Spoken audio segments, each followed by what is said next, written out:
Terima kasih sudah klik video ini. Tapi jangan lupa guys, klik tombol subscribe karena subscribe itu gratis. Dengan subscribe kamu support channel ini terus untuk upload hampir setiap hari. Ingat, subscribe itu gratis, gak ada ruginya kamu klik tombol subscribe guys. Selamat menonton.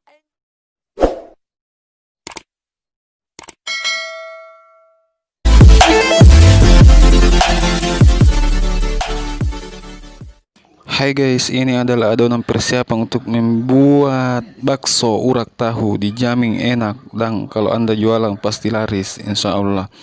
Dan kali ini cara buatnya atau cara bikinnya kita simak di sini ya.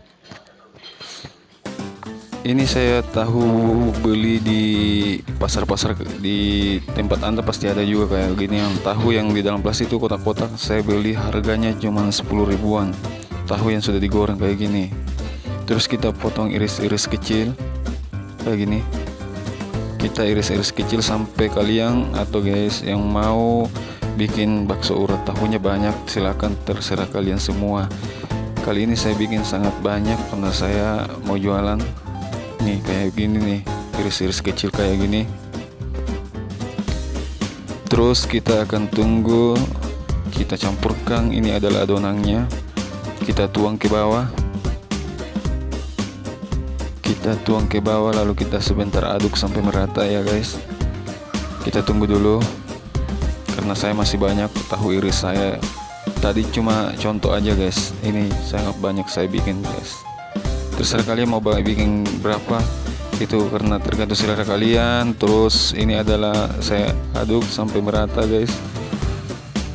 Kita aduk sampai merata sampai tercampur rata tahu yang saya potong tadi sama adonan baksonya. Dan kalau selesai kita akan membentuk bakso urat tahunya. Lalu kita tuang ke air yang sudah kita siapkan, air yang mendidih, yang setengah mendidih lah. Saya jamin guys, bakso yang seperti ini kurang dijumpai di kalangan para penjual-penjual bakso di mana di kota-kota anda atau di sekitar-sekitar anda. Karena bakso ini saya bilang cukup rumit ya guys, bikinnya juga cukup lama, cukup ambil waktu kalau kita jualan. Ini jarang kita jumpai di penjual-penjual lain. Dan kalau anda ingin atau anda pengusaha bakso, cobalah trik ini karena ini bakso sangat enak, banyak pembeli saya yang bikin.